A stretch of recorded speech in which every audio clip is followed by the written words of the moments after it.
اللهم صل على سيدنا محمد وعلى آل سيدنا محمد كما صليت على إبراهيم وعلى آل إبراهيم في العالمين إنك حميد مجيد. أعوذ بالله من الشيطان الرجيم. بسم الله الرحمن الرحيم. ذلك ومن يعظم شعائر الله فإنها من تقوى القلوب. لكم فيها منافع إلى أجل مسمى ثم محلها إلى البيت العتيق. اللہ تبارک و تعالی نے کلام مقدس کی ان آیات مبارکہ میں حرمات اللہ اور شعائر اللہ کا ذکر فرمایا ہے. جیسا کہ سب سے پہلے ہم نے اسی سورۃ الحج کی آیات مبارک میں پڑھا تھا کہ اللہ نے سیدنا ابراہیم علیہ السلام کو اس گھر کے بارے میں ارشاد فرمایا، تعمیر کا حکم دیا. سیدنا ابراہیم و اسماعیل نے اللہ کے اس گھر کی بنا اٹھائی، جس کو سورۃ البقرہ میں اللہ نے ذکر فرمایا وَإِذْ يَرْفَعُ إِبْرَاهِيمُ الْقَوَاعِدَ مِنَ الْبَيْتِ وَإِسْمَاعِيلُ. اور اللہ پاک نے حکم دیا سیدنا ابراہیم الخلیل کو کہ اللہ تشرک بی شیئا. پہلا حکم تو یہ تھا کہ میری ذات کے ساتھ کسی کو شریک نہ بناؤ. پیغمبر تو شرک سے کیا گناہوں سے بھی پاک ہوتے ہیں، لیکن جب پیغمبروں کو یہ حکم دیا جائے تو امتوں کے لیے تنبیہ ہوتی ہے کہ جب اللہ اپنے پیغمبر کو یہ فرما رہے ہیں تو غیر پیغمبر جو ہے اس کے لیے بطور اولا یہ حکم کہ اللہ تشرک بھی شیئا، اللہ کی ذات کے ساتھ کسی میں کوئی شریک نہ کرو، نہ اس کی ذات میں، نہ اس کی عبادت میں، نہ اس کے صفات میں، نہ اس کے افعال میں. اللہ وحدہ لا شریک ہے. اور دوسرا حکم یہ دیا تھا وَطَهِّرْ بَيْتِيَ لِلطَّائِفِينَ وَالْقَائِمِينَ، اور میرے گھر کو طواف کرنے والوں کے لیے اور عبادت میں کھڑے ہونے والوں کے لیے، وَالرُّكَّعِ السُّجُودِ، رکوع و سجود کرنے والوں کے لیے پاک کر دیں. پاک کرنے کا معنی یہ ہوتا ہے ایک ظاہری نجاست ہوتی ہے، ایک اندرونی پلیدی ہوتی ہے. تو اندرونی پلیدی کیا ہے؟ جیسے شرک ہے، اور اس کے اسباب کیا ہیں؟ بت ہیں، اصنام ہیں، لات منات عزا حبل ہیں. اللہ نے حکم دیا کہ میرے گھر کو پاک کر دیں کہ یہاں شرک کے آثار بھی مٹا ڈالیں. اور طائفین کا ذکر اللہ نے پہلے فرمایا، جس سے علماء نے استدلال کیا کہ عبادت نافلہ میں مکہ کے اندر سب سے افضل عبادت طواف ہے. یعنی فرض تو فرض ہے نا، وہ تو ہر جگہ ادا کرنا ہے، لیکن نفل عبادت میں چونکہ ہر عبادت پوری دنیا میں ہو سکتی ہے، آپ ہر جگہ نماز پڑھ سکتے ہیں، قرآن پڑھ سکتے ہیں، خیرات کر سکتے ہیں، نظر نیاز اعتکاف روزہ، لیکن طواف اللہ کے گھر کے سوا نہیں کر سکتے. اس لیے طواف جو ہے وہ افضل عبادت ہے. اس کے بعد پھر نماز پڑھنے والوں کا درجہ ہے. جب اللہ کا گھر بن گیا تو اللہ نے حکم دیا وَأَذِّن فِي النَّاسِ بِالْحَجِّ کہ ابراہیم علیہ السلام اب لوگوں کو خبر کرو کہ گھر بن گیا ہے اور لوگ جو ہے وہ اس گھر کے حج کے لیے آئے. حضرت ابراہیم علیہ السلام نے مقام ابراہیم کے اس پتھر پہ کھڑے ہو کر بحکم خداوندی آواز دی، اور اللہ تبارک و تعالی نے اس آواز کو شرق و غرب، شمال و جنوب، تمام دنیا کی جن و انس تک پہنچا دیا. اور جنہوں نے ندائے ابراہیم پہ لبیک کہا، اللہ نے ان کو اپنے گھر کے حج کی حاضری نصیب کروا دی.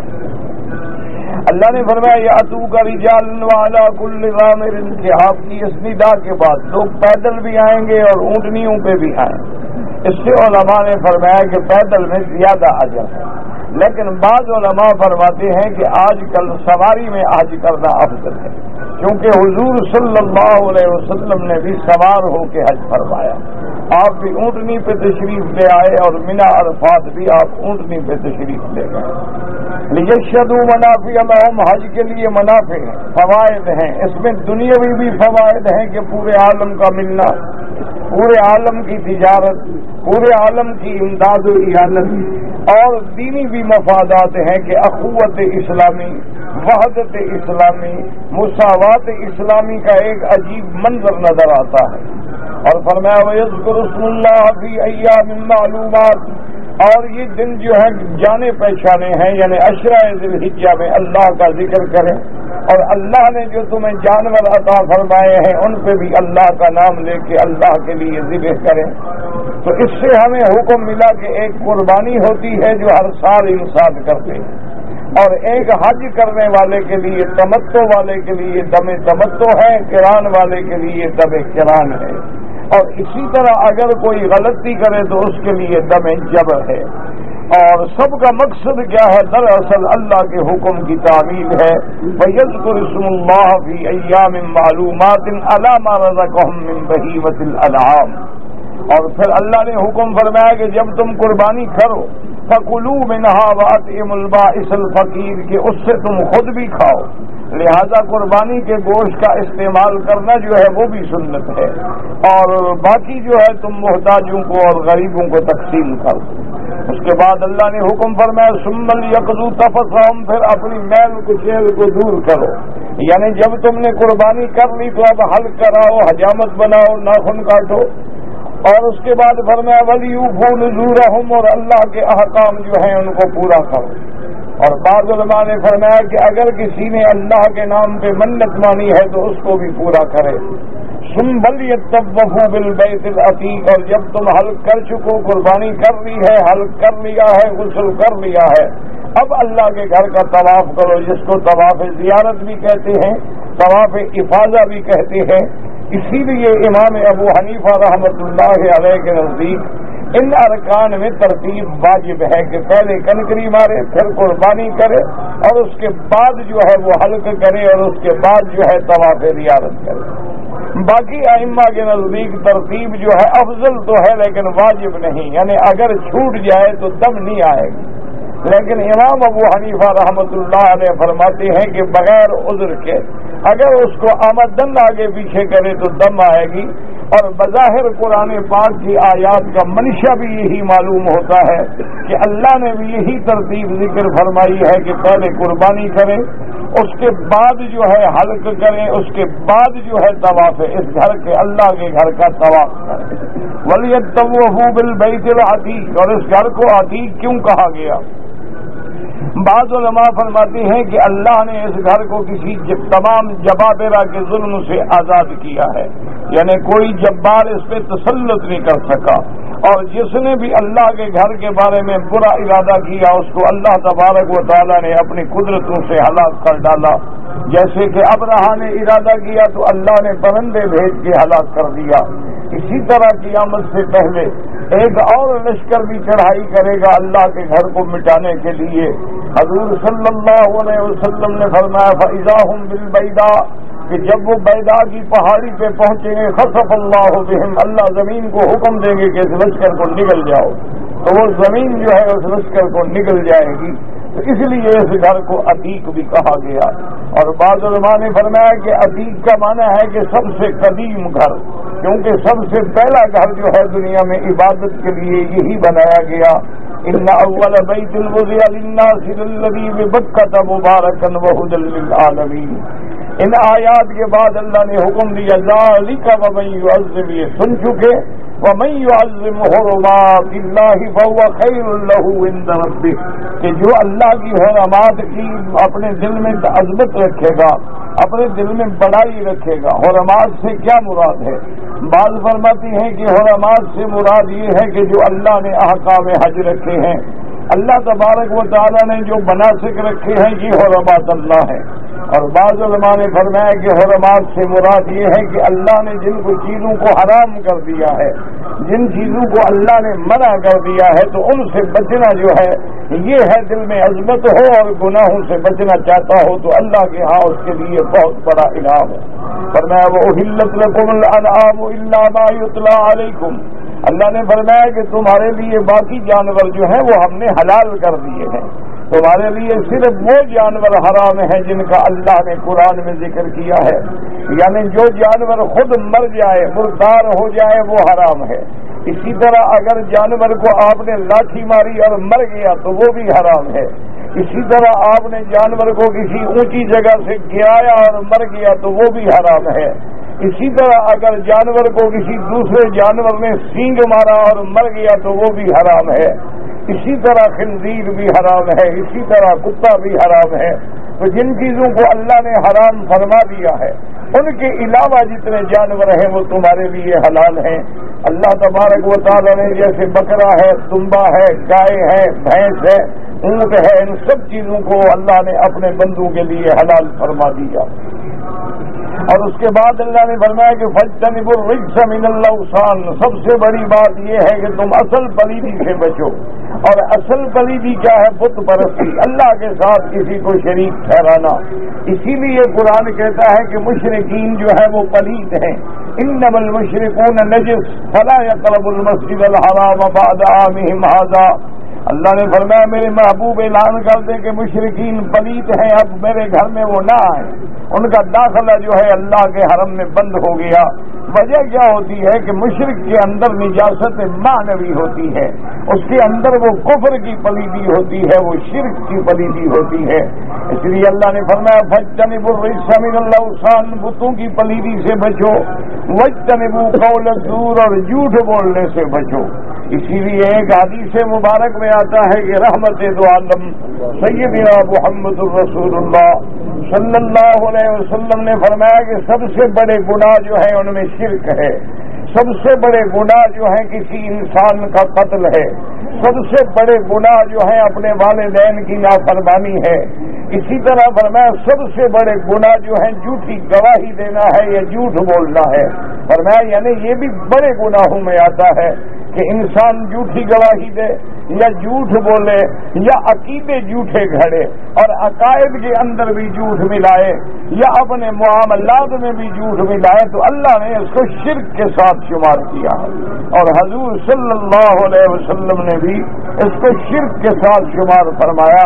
آپ نے فرمایا کہ سب سے بڑے گناہ جو بندے کو ہلاک کر دینے والے ہیں، فرمایا سب سے پہلا گناہ جو ہے وہ تو شرک ہے اللہ تبارک و تعالیٰ کی ذات کے ساتھ۔ اور اسی طرح حضور پاک نے بڑے گناہوں میں فرمایا قتل انسانی ہے، کہ کسی انسان کو بغیر کسی جرم کے قتل کیا جائے تو ایک بندے کا قتل جو ہے گویا کہ ساری مخلوق کے قتل کے برابر ہے۔ اور اسی طرح حضور پاک نے فرمایا کہ کوئی آدمی اگر جھوٹی گواہی دیتا ہے تو یہ بھی بہت بڑے کبائر میں ہے، اور اگر اپنے والدین کی نافرمانی کرتا ہے تو یہ بھی بہت بڑے گناہوں میں ہے۔ اور اسی طرح فرمایا کہ زنا، اور خاص طور پہ اپنے ہمسائے کی عورت سے زنا کرنا جو ہے وہ بھی ہلاک کر دینے والے گناہوں میں ہے۔ اور اسی طرح آیا ہے کسی پاک باز عورت پہ گناہ کی تہمت لگانا، یہ بھی ہلاک کر دینے والے گناہوں میں ہے۔ اور اسی طرح حضور پاک صلی اللہ علیہ وآلہ واصحابہ وسلم تسلیما کثیرا نے فرمایا کہ جہاد والے دن پیٹھ موڑ کے بھاگ جانا جو ہے وہ بھی کبیرہ گناہوں میں سے ہے۔ تو اللہ تبارک و تعالیٰ نے حکم دیا کہ میرے محبوب اپنی امت کو سمجھائیں کہ وہ ان گناہوں سے بچیں۔ حنفاء للہ غیر مشرکین بہ، حنیفہ کا معنی ہوتا ہے ساری دنیا سے رخ موڑ کے اللہ سے جوڑنے والا۔ جیسے اللہ نے فرمایا ما کان ابراہیم یہودیا ولا نصرانیا ولکن کان حنیفا مسلما وما کان من المشرکین۔ اللہ نے فرمایا حنفاء للہ، سب سے رخ موڑ کے اللہ کی طرف آ جاؤ، غیر مشرکین بھی، اللہ کی ذات کے ساتھ کبھی شریک نہ بناؤ، اللہ کی ذات میں بھی شریک نہ کرو، اللہ کے صفات میں بھی شریک نہ کرو، اللہ تبارک و تعالیٰ کے کسی چیز میں کسی ذرے کو، کسی پیغمبر کو، کسی ولی کو بھی شریک نہ کرو۔ اور شرک ایسی بلا ہے، فرمایا ومن یشرک باللہ فکأنما خر من السماء، کہ جس نے اللہ کے ساتھ شرک کیا وہ ایسی ہے جیسے آسمان سے گرا ہو. جب اتنی بلندی سے گرے گا تو کیا بچے گا؟ مانا وہ اتنا بڑے گناہ میں پڑ گیا ہے. جیسے دوسری جگہ قرآن کہتے ہیں فقد ضل ضلالا بعیدا، وہ بہت دور کی گمراہی میں جا پڑا.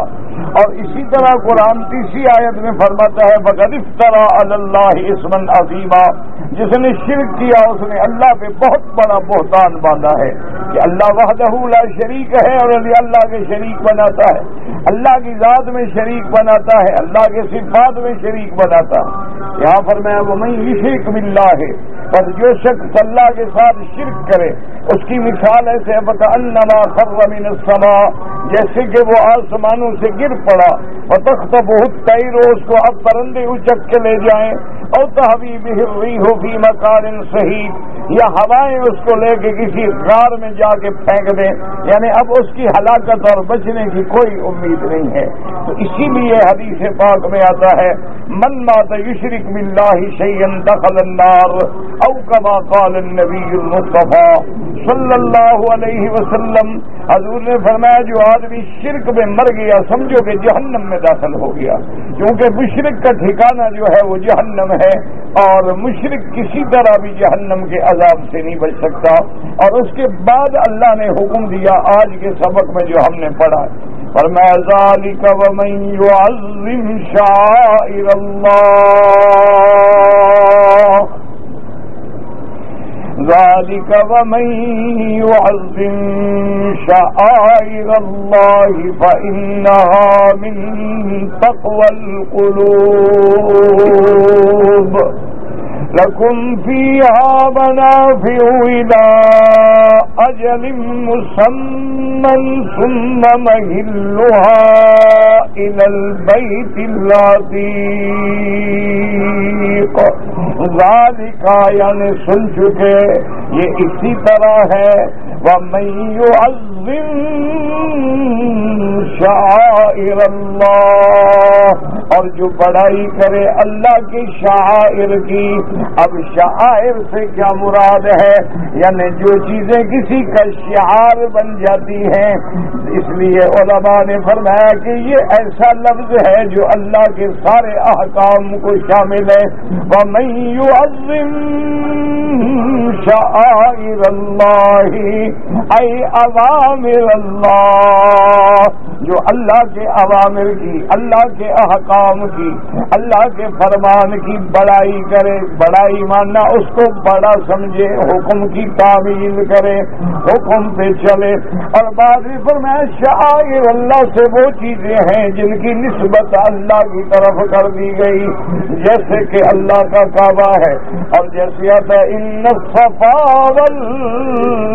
والمروۃ من شعائر اللہ، اسی طرح صفا ہے، مروہ ہے، اسی طرح مشاعر مقدسہ ہے، منا ہے، عرفات ہے، مزدلفہ ہے. ورنہ یہ چیزیں کیا ہیں؟ ایک میدان ہے، پہاڑوں کے درمیان میں وادیاں ہیں. لیکن جب اللہ کی طرف ان کی نسبت ہو گئی تو اللہ نے ان کو اونچا کر دیا. اب ان کی بڑائی کرنے کا کیا ماننا؟ اللہ نے اب حکم دیا کہ میرے گھر کا طواف کرو، تو طواف کرنا بھی اللہ کے شاعر کی بڑائی ہے. اللہ نے حکم دیا کہ مقام ابراہیم کے پیچھے نماز پڑھو، تو یہ بھی اللہ کے حکم کی تعمیل ہے. اللہ نے حکم دیا کہ صفا مروہ دوڑو، تو یہ بھی تعمیل ہے. اللہ نے حکم دیا کہ منا میں جائیں، مزدلفہ میں جائیں، قربانی کریں، یہ سب اللہ کے اوامر کی تعمیل ہے. اور اللہ نے فرمایا ذالک من تقوى القلوب، اللہ کے اوامر کی تعظیم وہ کرتے ہیں جن کے دلوں کے اندر اللہ کا ڈر ہے. اصل چیز یہ ہے کہ دل میں تقوی پیدا ہو جائے. تقوی کا کیا معنی؟ تقوی معنی تقوی کا مادہ ہے اتقاء سے.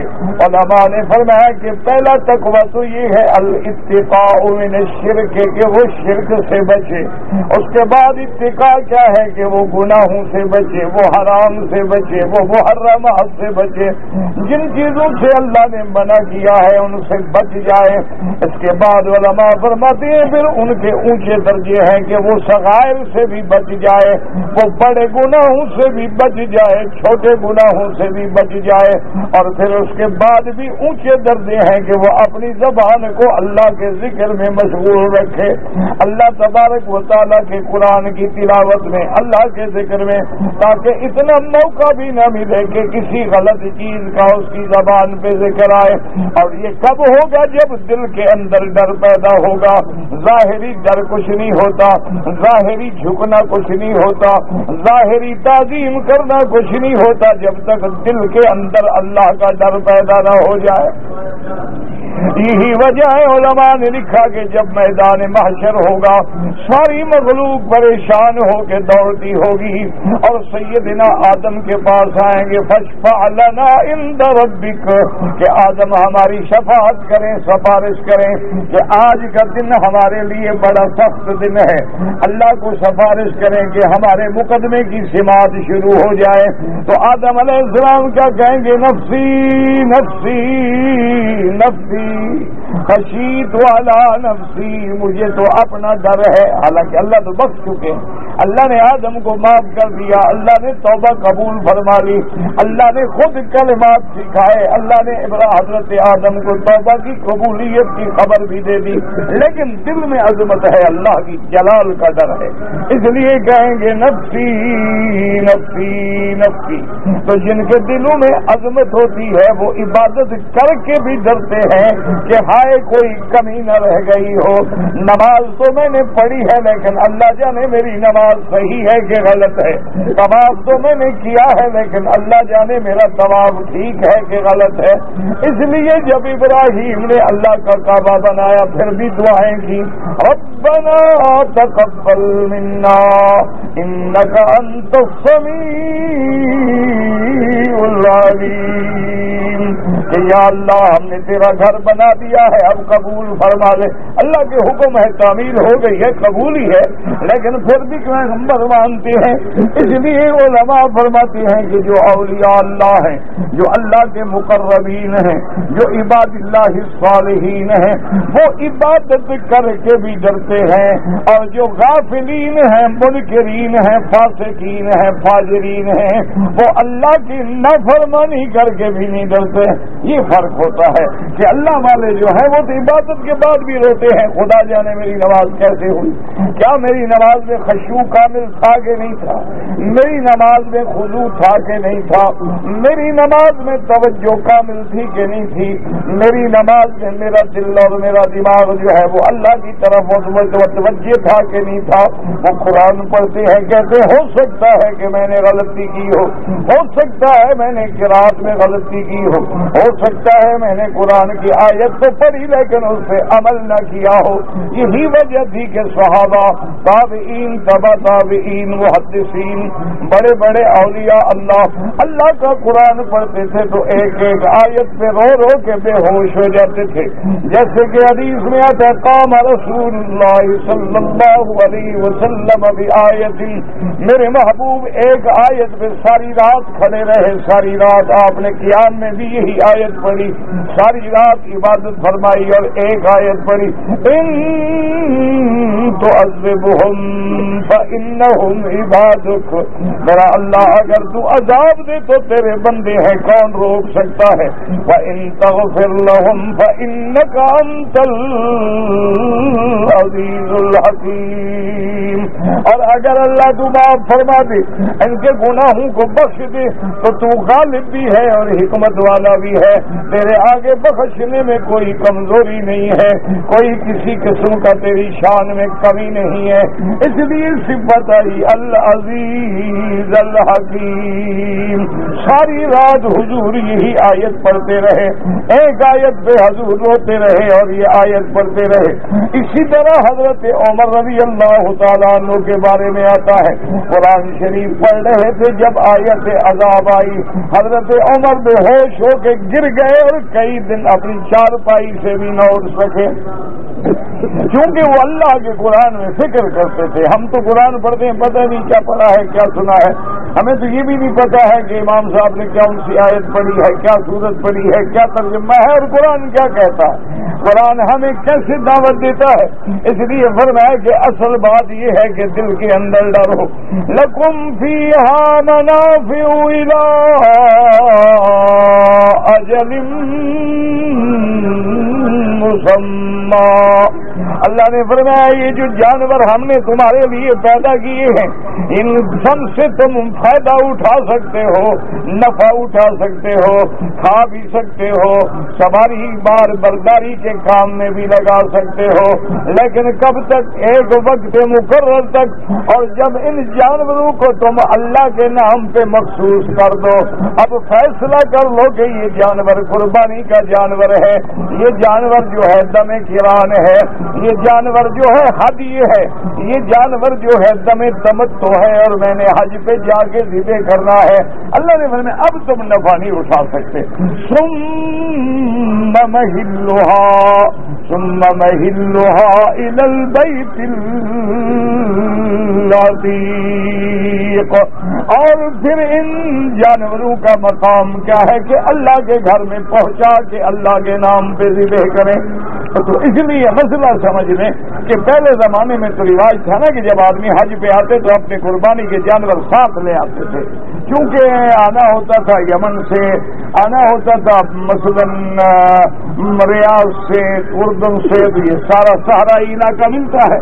اس لیے حدیث مبارک میں آتا ہے کہ سیدنا علی رضی اللہ تعالیٰ عنہ جب حج پہ تشریف لائے، حجۃ الوداع پہ جو میرے مدنی پاک کا آخری حج مبارک ہے، حضرت علی یمن سے آئے اور میرے مدنی پاک جو ہیں وہ مدینہ منورہ سے تشریف لائے، مکے میں دونوں کی ملاقات ہوئی۔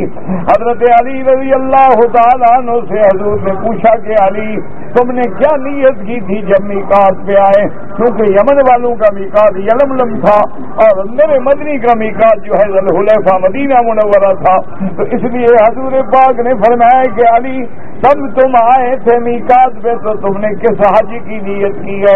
حضرت علی رضی اللہ تعالیٰ عنہ نے عرض کیا کہ یا رسول اللہ صلی اللہ علیہ وسلم، میں جب میقات پہ آیا مجھے علم نہیں تھا، میں نے وہاں یہ نیت کی کہ یا اللہ جو تیرے نبی کی نیت ہے وہ علی کی نیت ہے رضی اللہ تعالیٰ عنہ وارضاہ، کہ یا رسول اللہ میں نے تو یہ نیت کر لی تھی کہ دل میں جو حضور کی نیت ہوگی وہ میری نیت ہوگی۔ حضور پاک نے فرمایا کہ میں نے قران کیا ہے، یعنی میں نے حج اور عمرے کو ملایا ہے، اور میں سائق الہدی ہوں، میں قربانی کے جانور بھی لایا ہوں۔ تم نے نیت تو کی ہے، کیا تم قربانی کے جانور لائے ہو؟ حضرت علی نے عرض کیا یا رسول اللہ میں یمن سے اپنے قربانی کے جانور بھی لایا ہوں اور آپ کے لیے بھی لے کے آیا ہوں تاکہ حضور کے لیے بھی جانور لے جاؤں صلی اللہ علیہ وآلہ آلہ وصحبہ وسلم تسلیما کثیرا کثیرا۔ تو اسی حج میں میرے آقا نے 100 اونٹ ذبح فرمایا ہے۔ یہ ضروری نہیں ہوتا کہ آدمی ایک بکری ذبح کرے، اللہ نے توفیق دی ہے تو 100 کر دو۔ حضور صلی اللہ علیہ وسلم نے 100 بکری نہیں 100 اونٹ ذبح فرمایا، اور 63 اونٹ میرے پاک نبی نے اپنے ہاتھ سے ذبح فرمائے ہیں، اور باقی کے لیے حضرت علی کو وکیل بنایا رضی اللہ تعالیٰ عنہ کو کہ آپ ذبح فرما دیں۔ آگے آ جائیں بھائی، آگے آ جائیں، آگے آ جائیں، طواف کو تکلیف ہے آپ کریں، طواف والوں کا حق مقدم ہوتا ہے۔ اگر کبھی فرض نماز آپ کو مطاف میں پڑھنے کا موقع ملے تو نماز کے فوراً بعد پیچھے ہٹ جائیں تاکہ طواف والوں کا راستہ نہ روکا جائے۔ طواف والوں کو اللہ نے سب سے زیادہ فوقیت دی ہے، بلکہ ایک حدیث مبارک میں آتا ہے کہ 120 رحمتیں اللہ اس گھر پہ اتارتے ہیں، جن میں 60 رحمتیں جو ہیں وہ صرف طواف کرنے والوں کے حصے میں آتی ہیں، اور 40 جو ہیں وہ نماز پڑھنے والوں کے حصے میں آتی ہیں، اور 20 رحمتیں جو ہیں صرف اللہ کے کعبے پہ نظر ڈال کے دیکھنے والوں کے حصے میں آتی ہیں۔ تو اب مسئلہ سمجھیں کہ اگر آپ نے حج کی بکری کی تیاری کر لی ہے، تو پہلے رواج ہوتا تھا کہ ان کے گلے میں ہار ڈال دیتے تھے، کلادہ ڈال دیتے تھے، تاکہ اگر گم ہو جائے تو لوگوں کو پتہ چلے بھی یہ تو قربانی کی بکری ہے، یہ حج کی بکری ہے، وہ اس کو تعرض نہ کریں۔ اب اونٹ ہیں مثلا، تو اب آپ سواری نہیں کر سکتے، ان پہ سامان کی بار برداری نہیں کر سکتے، کیونکہ اب آپ نے اس کو اللہ کے لیے ذبح کرنے کی نیت کر لی۔ ہاں فقہا نے یہ لکھا ہے کہ اگر کوئی آدمی مجبور ہے، اگر مثلا وہ سفر میں چلتے چلتے مجبور ہو گیا، اس کی اپنی سواری گم ہو گئی، صرف وہی اونٹ بچا ہے جو اس نے نیت کی تھی اللہ کے راستے میں ذبح کرنے کی، تو اب مجبوراً وہ اس سے فائدہ اٹھا سکتا ہے، مجبوراً اس کو سواری کے لیے استعمال کر سکتا ہے، ورنہ اس کو استعمال کرنے کی اجازت نہیں۔ اور دوسرا مسئلہ یہ ہوا کہ ثم مہلھا الی البیت العتیق، حج کی بکری جو ہے چاہے قران کی ہو چاہے تمتع کی ہو، دم شکر ہو یا دم قران ہو یا دم جبر ہو، وہ اللہ کے کعبے کے بغیر، حرم کے بغیر کسی جگہ ذبح نہیں ہو سکتی۔ یہاں لفظ تو ہے بیت العتیق کا، لیکن مراد سارا حرم ہے، جیسے اللہ فرماتے ہیں ہدیم بالغ الکعبۃ، اللہ نے فرمایا کہ حج کی بکری جو ہے کعبے میں جا کے ذبح کرو۔ اسی طرح فرمایا فلیبلغ الہدی محلہ، کہ حج کی بکری کو اس کے مقام پہ پہنچاؤ، تو اس کا مقام کیا ہے؟ وہ حرم ہے۔ اب مسئلہ سمجھ لیں، مینا میں ذبح کریں تو جائز ہے، مکے میں ذبح کریں تو جائز ہے، مزدلفہ میں ذبح کریں تو جائز ہے، یعنی حدود حرم میں جہاں بھی ذبح کریں گے سارا حرم ہے، سارا حرم ہے، سارا کعبہ ہے، سارا مسجد الحرام ہے۔ افضل یہ ہے کہ آدمی مینا میں ذبح کرے، کیونکہ میرے پاک نبی نے رحمت دو عالم سیدنا محمد رسول اللہ صلی اللہ علیہ وسلم نے اپنے جانور جو ہے مینا میں ذبح فرمائے تھے، لیکن آج حالات بدل گئے ہیں۔ اس زمانے میں 1 لاکھ آدمی حج پہ آیا، آج 30-40 لاکھ آدمی حج پہ ہے، چاہے انتظامات بڑھ گئے، آدمی ہدی کا جانور مکے میں آگے ذبح کر دے، حرم میں آگے ذبح کر دے تو وہ بھی جائز ہوگا، حرم کے علاوہ ذبح نہیں کر سکتا۔ اسی طرح سمجھنے کے ایک دم احصار ہے۔ احصار کا کیا معنی ہے کہ تم حج پہ آ رہے تھے اور تمہیں روک دیا گیا، مثلا تم نے احرام باندھ لیا لیکن پاسپورٹ میں غلطی نکل آئی، روک دیا گیا۔ تم نے احرام باندھ لیا لیکن دشمن نے روک دیا۔ تم نے احرام باندھ لیا لیکن راستے کے اندر سیلاب آ گیا، سیل آ گئی، اب آپ گزر ہی نہیں سکتے ہیں، تو وہ یہ مسئلہ نہیں ہے کہ چاہو بس چادریں اتار کے پھینک دو۔ مسئلہ یہ ہے کہ دم احصار پہلے ایک بکری جو ہے وہ ذبح ہو۔ اب اس کے لیے مسئلہ امام ابو حنیفہ رحمۃ اللہ علیہ فرماتے ہیں کہ وہ بکری بھی حرم میں ذبح ہو۔ کیا مانا؟ مثلا کراچی میں آپ رک گئے، وہ فرماتے ہیں احرام میں رہ جاؤ، وہاں سے آدمی ٹیلی فون کرے کسی دوست کو اور اس کو کہے کہ جا کے حرم میں میری بکری ذبح کرو، جب ذبح کی اطلاع ملے تو بال کٹوا کے پھر احرام کھولے۔ یہ نہیں ہوتا کہ بس ایسے چادریں کھول دی، جیسے کہ حضور صلی اللہ علیہ وسلم جب عمرے کے لیے تشریف لائے اور آپ کو مشرکین مکہ نے روک دیا اور اس کے بعد صلح حدیبیہ ہو گئی، اب حضور نے حکم دیا صحابہ کو کہ جن کے پاس جانور ہیں جانور ذبح کرو اور سر مڈاؤ، سر مڈا کے احرام کھول دو۔ تو صحابہ چپ کر کے بیٹھے رہے۔ حدیث مبارک میں آتا ہے حضور نے دوبارہ حکم دیا، صحابہ بیٹھے رہے۔ حضور پاک نے تیسری دفعہ حکم دیا، صحابہ چپ کر کے بیٹھے رہے۔ حضور بڑے جلال میں آئے اور آپ اپنے خیمے میں تشریف لے گئے، اپنی بی بی ام سلمہ رضی اللہ تعالی عنہا کے خیمے میں، اور فرمایا کہ ام سلمہ آج عجیب بات ہے کہ میں حکم دے رہا ہوں اور صحابہ میری تعمیل نہیں کر رہے۔ تو بی بی بھی تو نبی کی بیوی تھی نا، امہات المومنین تھی رضی اللہ تعالی عنہا۔ بی بی نے کہا کہ یا رسول اللہ اصل بات یہ نہیں ہے، اصل بات یہ ہے کہ صحابہ کے دل میں امید ہے کہ شاید جبریل آ جائے کہ چلو مکے میں عمرہ کرو، تو وہ اس شوق میں بیٹھے ہوئے ہیں۔ لیکن اگر یہ فیصلہ ہو گیا ہے تو آپ پہلے اپنی قربانی کریں، اپنا سر منڈائیں، دیکھیں پھر صحابہ کیا کرتے ہیں۔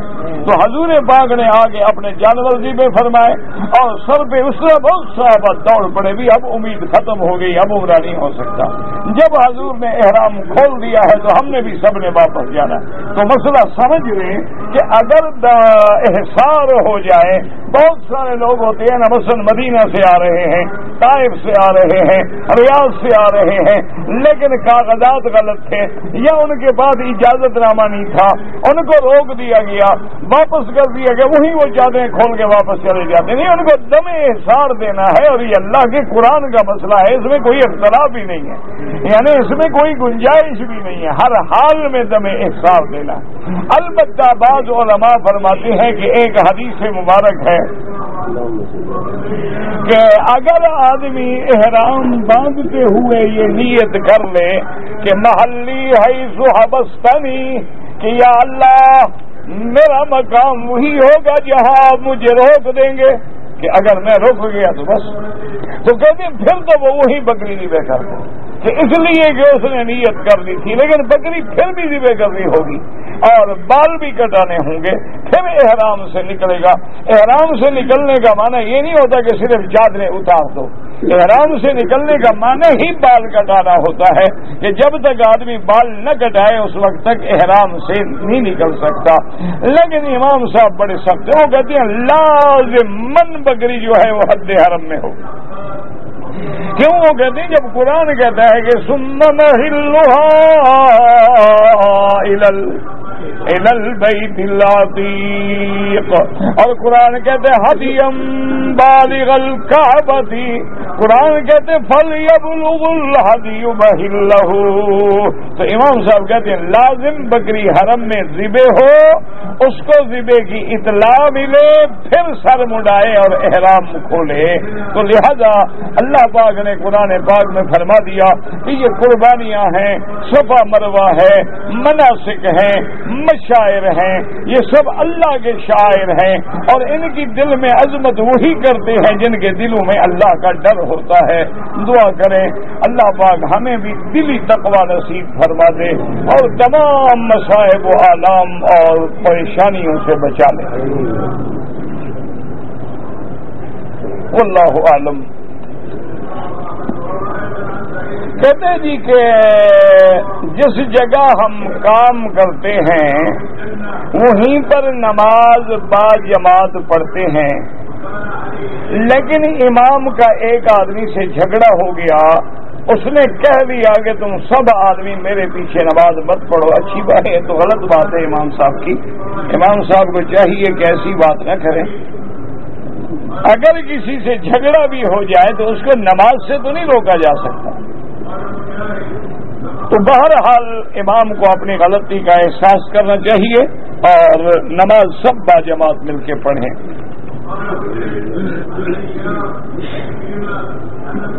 کہتے کہ عورتیں بھی دین کی تبلیغ کر سکتی ہیں، بالکل کر سکتی ہیں۔ کبھی آپ نے یہ مسئلہ تو نہیں پوچھا کہ عورتیں فلم دیکھ سکتی ہیں؟ نہیں، ساتھ یہ بھی پوچھنا تھا نا کہ کیا عورتیں نکر پہن کے دوڑ سکتی ہیں؟ کیا آپ کو یہ بھی پوچھنا چاہیے تھا کہ عورتیں پتنگ بنانے بسنت کے اندر اپنے چہرے پر بھی پتنگوں کے نشان لگا کے سر ننگا کر کے غیر لوگوں کے سامنے پتنگ اڑا سکتی ہیں؟ آپ نے یہ نہیں پوچھا ہے کہ وہ سمندر کے کنارے بیچ پہ جا کے برسک واک کر سکتی ہیں؟ آپ نے کبھی یہ بھی نہیں پوچھا ہے کہ وہ ماڈل بن کے فیشن شو میں کیٹ واک کر سکتی ہیں؟ تو مسئلہ صرف یہ دین والا اڑ گیا ہے کہ عورت دین کی بات کر سکتی ہے کہ نہیں کر سکتی؟ خدا کا خوف کرو۔ باقی یہ بات جو ہے یاد رکھو کہ جب بھی عورت اگر جائے تو محرم ساتھ، جب بھی عورت دین کی بات کرے تو عورتوں میں کرے، اگر عورت دین کی بات مردوں کو کرے تو درمیان میں پردہ ہو۔ جیسے کہ صحابہ بیبیوں کے دروازے پہ جاتے تھے، اما عائشہ، بی بی حفصہ، ام سلمہ رضی اللہ عنہن، اور دین کے مسئلے پوچھتے تھے تو درمیان میں پردہ ہوتا تھا اور پوچھتے تھے کہ اما جان یہ مسئلہ کیسے ہے، یہ مسئلہ کیسے ہے، یہ مسئلہ کیسے ہے۔ اگر اسی طرح وہ آدمی محرم ہوتا تھا تو براہ راست جا کے پوچھتا تھا، جیسے حضرت عمر نے کبھی مسئلہ پوچھا تو اپنی بیٹی بی بی حفصہ سے جا کے پوچھ لیا. اسی طرح عبداللہ ابن زبیر نے کبھی مسئلہ پوچھا تو خود بی بی عائشہ کے پاس جا کے پوچھ لیا. اسی طرح ابن عباس نے جب دین سیکھنا تھا، تہجد سیکھنی تھی تو بت فی بیت خالتی میمونہ، فرماتے میں اپنی ماسی کے گھر میں رات کو ٹھہر گیا تاکہ میں دیکھوں کہ حضور کب اٹھتے ہیں، کیسے اٹھتے ہیں، کیسے تہجد پڑھتے ہیں، کتنی رکعتیں پڑھتے ہیں. تو یاد رکھو جیسے مرد مردوں کو تبلیغ کر سکتے ہیں، اسی طرح عورتیں بھی عورتوں کو دین سکھا سکتی ہیں. ان المسلمین والمسلمات والمؤمنین والمؤمنات والقانتین والقانتات والخاشعین والخاشعات والمتصدقین والمصدقات والصائمین والصائمات والحافظین والحافظات، سارے قرآن میں اللہ نے کبھی عورت کو منع نہیں کیا ہے. ہاں بعض احکام ہے کہ جیسے عورت امام مسجد نہیں بن سکتی، جیسے اللہ تبارک و تعالی نے حکم دیا ہے کہ عورت صف اول میں نماز نہیں پڑھ سکتی، جیسے اللہ نے حکم دیا ہے کہ عورت بغیر محرم کے سفر نہیں کر سکتی، جیسے اللہ نے حکم دیا ہے کہ عورت بغیر محرم کے اور فیشن کے لباس کے اندر گھر سے باہر نہیں نکل سکتی. ان احکام کی اگر پابندی ہے، مخاوند ساتھ ہیں اور عورتوں کی جماعت ہے، محرم ساتھ ہیں، محرم بیٹھ جاتے ہیں، عورتیں عورتوں کو جا کے دین سکھاتی ہیں، تو یہ تو بہت اچھی بات ہے. عورتوں کو آخر دین کون سکھائے گا؟ اگر تم نے تو کبھی اپنی بیوی، دیکھو نا اب ہم سارے حرم میں کھڑے ہیں، اللہ کا کعبہ ہے، بغیر کسی ناراضگی کے ایمان سے کہیں آپ نے اپنی بیوی سے کبھی دعائے قنوت سنی ہے؟ کبھی بیوی سے پوچھا ہے کہ تم وطر جو پڑھتی ہو، وطروں میں دعائے قنوت ہوتی ہے، آپ کو آتی ہے؟ نہیں. اللہ کے کعبے، چلو اور نہ بتاؤ، یہ مولوی بتا دیں، مولویوں نے کبھی پوچھا ہے بیوی سے؟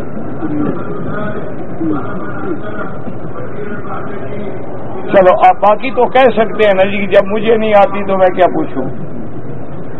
وہ تو کہہ سکتے ہیں نا کہ جناب ہم تو دونوں فارغ ہیں، ہمیں بھی نہیں آتی تو بیوی سے کیا پوچھیں. پوچھ کے شرمندہ تو نہیں ہونا. وہ کہ اچھا تم سناؤ.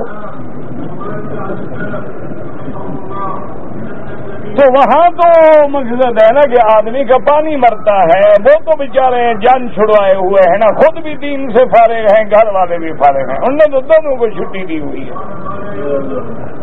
دیکھو نا جی، اب اگر مرد داڑھی منڈواتا ہو وہ بیوی کو کہہ سکتا ہے پردہ کرو؟ وہ کہے کہ تمہیں حیا نہیں آتی، تم حضور کی سنت پہ روزانہ اس طرح پھرواتے ہو، بڑے آئے مجھے شریعت کا حکم بتانے والے.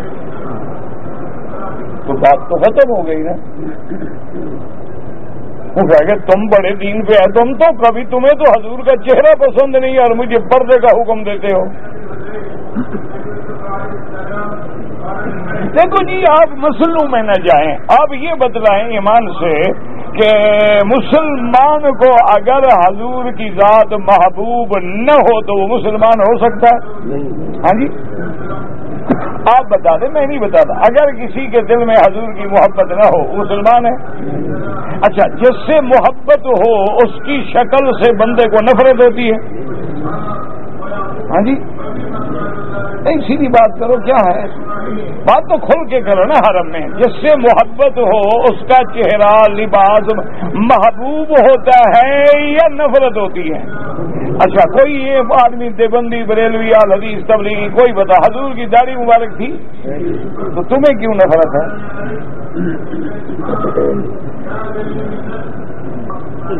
اگر حضور محبوب ہیں تو پھر حضور کا حلیہ بھی محبوب، حضور کی شکل بھی محبوب، حضور کی داڑھی مبارک بھی محبوب، حضور کا مسواک کرنا بھی محبوب، حضور صلی اللہ علیہ وسلم کا کنگھی دینا بھی محبوب، حضور کا سرما پہننا بھی محبوب، حضور صلی اللہ علیہ وسلم کے عادات بھی محبوب، اقوال بھی محبوب، افعال بھی محبوب، اعمال بھی محبوب، بلکہ حضور کا شہر بھی محبوب، وہ باغ کی کھجوریں بھی محبوب، وہ پہاڑ بھی محبوب، وہ زمین کا ذرہ بھی محبوب جہاں میرے مدنی کا قدم آیا ہو.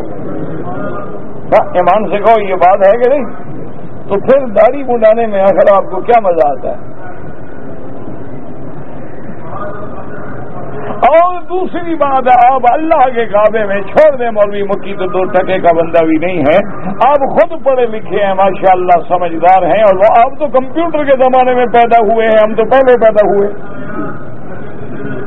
آپ تو ترقی یافتہ دور کی پیداوار ہے نا۔ تو آپ مہربانی کر کے مجھے بتائیں کہ جب میدان حشر ہوگا، انبیاء، صحابہ، تابعین، تبع تابعین، محدثین، ائمہ فقہاء، ائمہ قراء، اولیاء اللہ، ان سب کی داڑھی ہوگی یا نہیں ہوگی؟ سیدھی بات کرو اللہ کے گھر میں، ہاں جی؟ اچھا، وہ تو ہوں گے ایک طرف، اور داڑھی منڈے کس کے ساتھ ہوں گے؟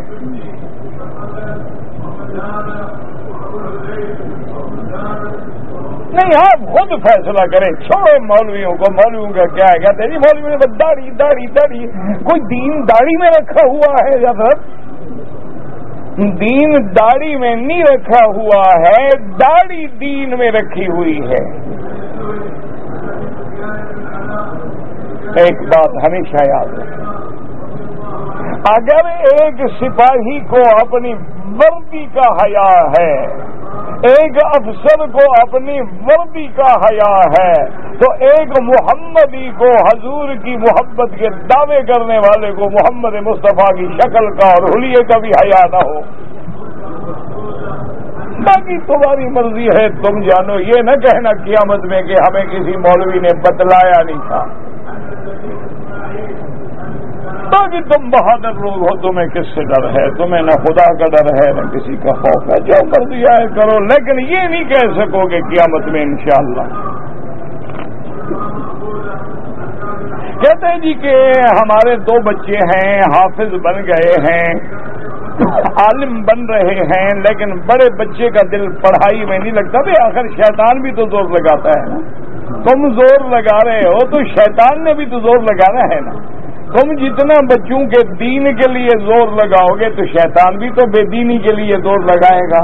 بہرحال بچوں پہ سختی نہ کریں قطعاً، اور سختی سے اولادیں باغی ہو جاتی ہیں، وہ پھر پڑھتے ہی نہیں ہیں۔ آپ پیار سے، محبت سے سمجھائیں، اور کسی ایسے مدرسے میں ڈالیں جہاں ان کی تربیت کی جائے، ان کی اصلاح کی جائے، اور سائیکولوجیکل طور پہ، نفسیاتی طور پہ استاد ان کے دل میں پڑھنے کی عظمت بٹھائے، انشاءاللہ نتیجہ اچھا نکلے گا۔ اور ویسے جو ہے اللہ کے 2 نام ہیں، یا حفیظ یا علیم، یا حفیظ یا علیم، یا حفیظ یا علیم، یہ پڑھ کے دعا بھی کیا کرو اور پڑھ کے دم بھی کر کے اپنے بچوں پہ ہاتھ پھیر دیا کرو، انشاءاللہ اللہ پاک رحم کریں گے۔ باقی تو ہمارا اپنا حال بھائی خراب ہے، تو تمہیں کیا وظیفے بتائیں گے، لیکن اللہ کا حکم ہے کہ اللہ کے نام سے پکارو۔ کہتے ہیں کہ یہاں سے کفن کا کپڑا لے کے جانا جو ہے ٹھیک ہے، یہاں بنتا ہے کپڑا، کپڑا تو تمہارے اپنے ملک کا ہے، مردہ بھی ادھر کا، کپڑا بھی ادھر کا، یہ کوئی مسئلہ نہیں کہ یہاں سے کفن جائے تو بندہ بخشا جائے۔ اگر ایسا ہو تو مکے والے تو ہر سال ایک کھان بھیج کے ماشاءاللہ 10 مردے بخشواتے رہیں، یہ کوئی مسئلہ نہیں۔ دعا کرو اللہ موت ایمان پہ دے۔ آخر کلام جو ہے نا اللہ ہماری زبانوں پہ جاری کرتے، لا الہ الا اللہ محمد الرسول اللہ، لا الہ الا اللہ محمد الرسول اللہ۔ بھانجی جو ہے جی اس کے ساتھ نکاح جائز نہیں۔ شادی میں جو لوگ نیندرا دیتے ہیں، یہ اگر ایک دوسرے کی مدد ہے کہ بھی آج ہم اس کی شادی میں مدد کریں، کل جب ہماری شادی ہوگی وہ ہماری مدد کریں گے، تو کوئی ایسی بات نہیں۔ کہتے جی کہ حرم میں ہم باب ملک عبدالعزیز سے داخل ہوں تو جو سرخ رنگ کا ستون ہے وہاں سے حضور کو معراج ہوا تھا۔ یہ سرخ رنگ کا ستون تو ترکوں نے لگایا تھا، معراج تو ہوا تھا ہجرت سے بھی پہلے، یہ تو لوگوں نے گھڑ رکھا ہے۔ معراج کے بارے میں آتا ہے حدیم سے یا دار ام ہانی سے، اور قرآن کہتا ہے مسجد الحرام سے۔ جب قرآن کسی ستون کا نام نہیں لیتا تو ہم کون ہیں نام لینے والے؟ اسرا بعبدہ لیلا من المسجد الحرام الى المسجد الاقصى. لیکن لوگوں کو عادت ہے چومنے چاٹنے کے لیے قبر نہ ملے تو ستون تو ملے نا، کچھ تو ملے، کہاں چومے چاٹیں.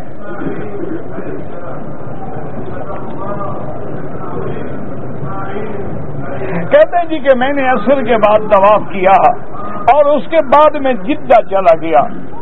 میں نے جدے میں جانے کے بعد 2 رکعت طواف پڑھی، کوئی حرج نہیں. حضرت عمر بھی مکے سے چلے گئے تھے، مدینے کے راستے میں پڑھی.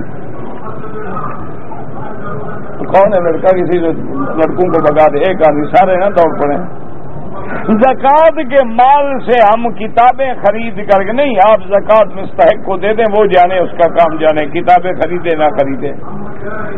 نماز اوابین جو ہے، دیکھیں ہمیشہ یاد رکھیں، من تطوع خیرا، جو آدمی نفل عبادت کرے گا خیر ہی خیر ہے. پھر حوالے ڈھونڈنے کی کیا ضرورت ہے؟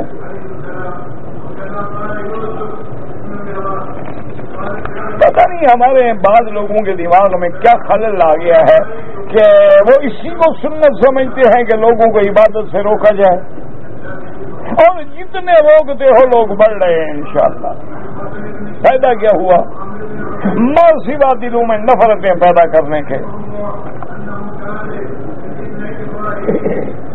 کہتے جی کہ اگر ایک آدمی حالت جنابت میں ہے اور فجر کی نماز کھڑی ہو رہی ہو، اگر وہ غسل کرے تو نماز جانے کا اندیشہ ہے، وضو کر لے، نہیں نماز نہیں ہوگی جب تک غسل نہ کرے. اور پھر جب نماز کھڑی ہوتی ہے تو سورج نکلنے میں تو ابھی 1.5 گھنٹہ باقی ہے، تمہیں کیا تکلیف ہے؟ آرام سے غسل کر کے نماز پڑھ لو. کہتے جی کہ فرض نماز کے امام بننے کے لیے آدمی بالغ ہو، آدمی بالغ ہو اور اس کے بعد وہ امام بن سکتا ہے.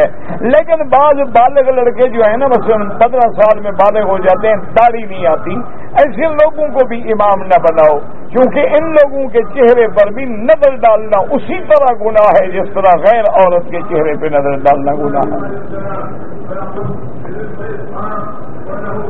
کہتے ہیں ایک لڑکے نے ایک عورت کا دودھ پیا ہے. جس لڑکی کے ساتھ اس نے دودھ پیا ہے وہ تو لڑکی اس کی بہن ہے، حرام ہے. لیکن اس عورت کے باقی لڑکے لڑکیاں جنہوں نے پہلے دودھ پیا بڑے ہو گئے، یاد رکھیں جس سے دودھ پیا وہ اس کی کیا بن گئی؟ اس کی جتنی اولاد ہے وہ اس کی بھائی بہن ہے. یہ ضروری نہیں کہ صرف دودھ پینے والی ہو، یہ تو کوئی مسئلہ نہیں. جس کا آپ نے دودھ پیا ہے وہ آپ کی ماں ہے.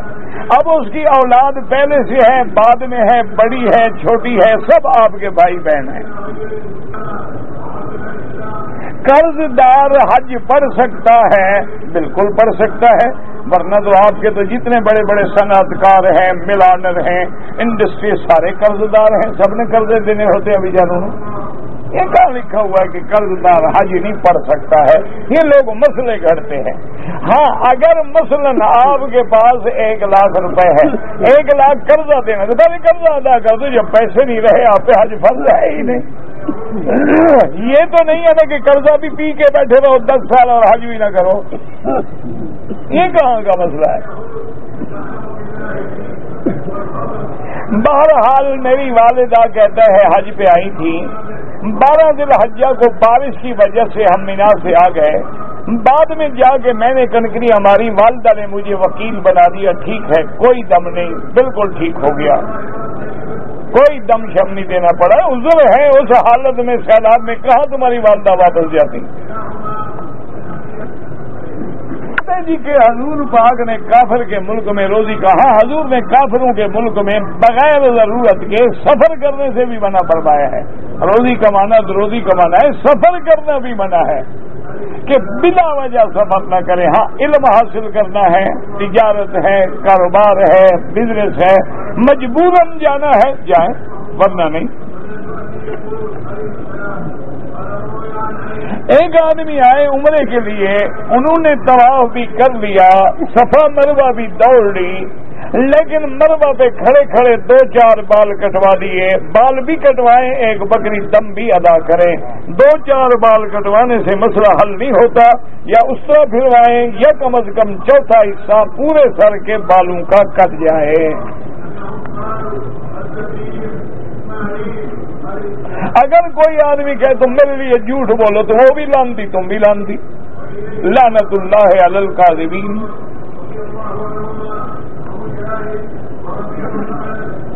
اگر ہم آئے تھے نوکری کرنے کے لیے لیکن احرام نہیں باندھا، مکے میں آ گئے، امام ابو حنیفہ رحمۃ اللہ علیہ کے نزدیک عمرہ بھی کرو، ایک دم بھی ادا کرو۔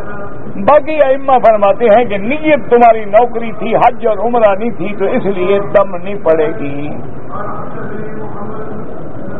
کہتے جی کہ 1400 سال کے علماء حقہ کا اتفاق ہے کہ صحابہ کا گستاخ بھائی تفصیل ہوتی ہے، خدا کے بندے ایسے گھر سے نہ فتوے جڑے کرو۔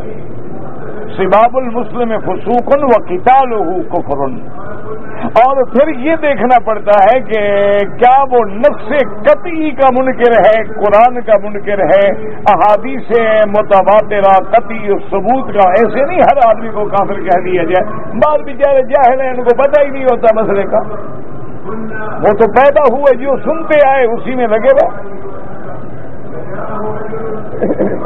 بڑی احتیاط کیا کرو، کسی کو کافر نہ بنا دیا کرو۔ ہاں جو لوگ مثلا بی بی عائشہ صدیقہ کی عظمت صفائی قرآن میں ہے، وہ کہتے ہیں بی بی عائشہ ناپاک ہے، تو مانا قرآن کا منکر ہے۔ کہتے جی کہ میں ایک کمپنی میں کام کرتا ہوں، وہاں ایک لڑکی ہے، بنگلہ دیش سے ہے، وہ بھی نکاح پہ راضی ہے، میں بھی راضی، اس کے ماں باپ کہاں ہیں؟ ماں باپ نہیں تو اس کے بعد جو ان کا ولی الامر ہو وہ کہاں ہے؟ وہ بھی نہیں ہے تو ان کی ایمبیسی میں جاؤ، ان کے سفیر کو جا کے درخواست دو، وہ تمہارا انتظام کرے۔ پورا حرم جہاں تک ہے، یعنی پورا مکہ جہاں تک ہے، جہاں بھی نماز پڑھو 1 لاکھ ہے۔ کہتے جی کہ میں جہاز میں احرام باندھے ہوئے بیٹھا تھا کہ چائے گر گئی، تو میں نے احرام کی چادر کھول کے پھر باندھی، تو کیا ہو گیا؟ احرام کی چادر کھلنے سے عمرہ بھاگ گیا؟ نہ، اگر چادر اڑ جائے تو عمرہ اڑ گیا۔ یہ کہاں کا مسئلہ ہے کہ چادر نہ کھلے؟ اللہ کے بندے بدل لو، گندی ہو گئی دھو ڈالو اور پہن لو، کوئی مسئلہ نہیں۔ طواف کی 2 رکعت جو ہیں یاد رکھو، اس کو نفل میں شامل نہ کرو، کیونکہ امام ابو حنیفہ رحمۃ اللہ علیہ کے نزدیک طواف کی 2 رکعت واجب ہیں، باقی ائمہ کے نزدیک طواف کی 2 رکعت سنت ہیں۔ وہ تو طواف نفلی ہوتا ہے تو لوگ نفل نفل نفل کہہ دیتے ہیں، اللہ کے بندے 2 رکعت باقی ائمہ کے نزدیک سنت طواف ہے، اور امام صاحب کے نزدیک تو واجب ہے طواف کا۔ اگر ایک آدمی نے 2 طواف کیے ہیں تو بعد میں ہر طواف کے لیے 2 رکعت پڑھے گا، یہ نہیں کہ 10 طواف کرو تو صرف 2 رکعت پڑھو، جتنے بھی طواف کرو گے ہر طواف کے لیے 2 رکعت پڑھو گے۔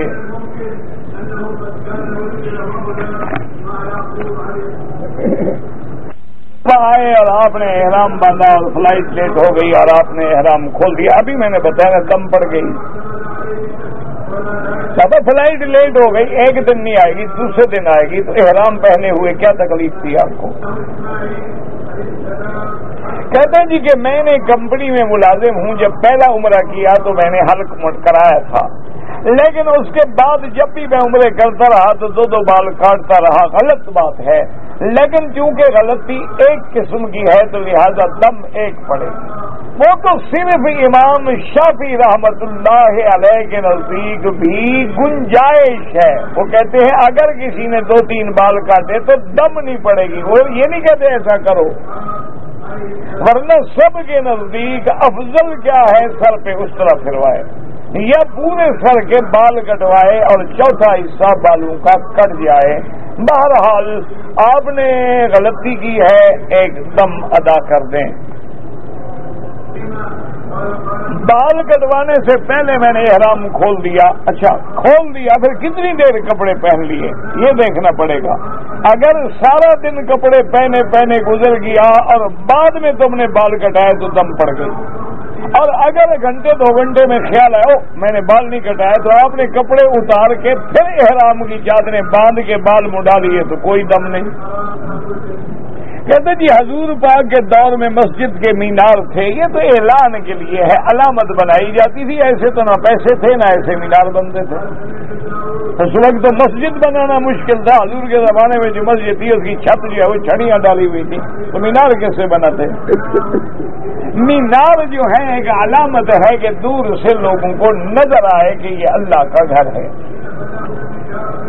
کچھ لوگ ہمارے یہاں رواج ہے کہ جب اذان ہوتی ہے تو اس سے پہلے الصلاۃ والسلام علیک یا رسول اللہ پڑھتے ہیں, یہ بدعت ہے.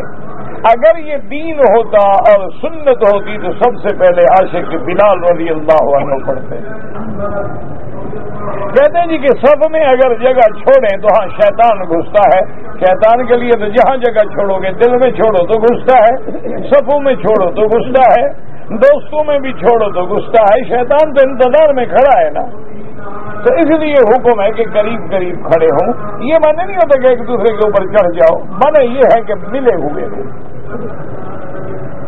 اگر ایک آدمی پاکستان سے عمرے کے لیے اب آتا ہے, احرام جدے سے باندھتا ہے تو دم پڑ گیا. اگر ایک آدمی آتا ہے اور سیدھا مدینہ منورہ جاتا ہے پھر مدینے سے احرام باندھتا ہے وہ ٹھیک ہے. احرام باندھنے کے بعد جوتا ایسا ہو جس میں ٹخنے بھی ظاہر ہوں, اور امام ابو حنیفہ فرماتے ہیں اوپر والی ہڈی بھی ظاہر ہو. اگر کوئی آدمی مکے میں آیا اور اس نے عمرہ کر لیا, بعد میں کچھ دن ٹھہرنے کے بعد اس نے مسجد عائشہ سے بھی عمرہ کیا, تو امام ابو حنیفہ اور امام شافعی رحمۃ اللہ علیہ نزدیک جائز ہے. لیکن افضل یہ ہے کہ زیادہ وقت جو ہے اپنا طواف میں گزاریں.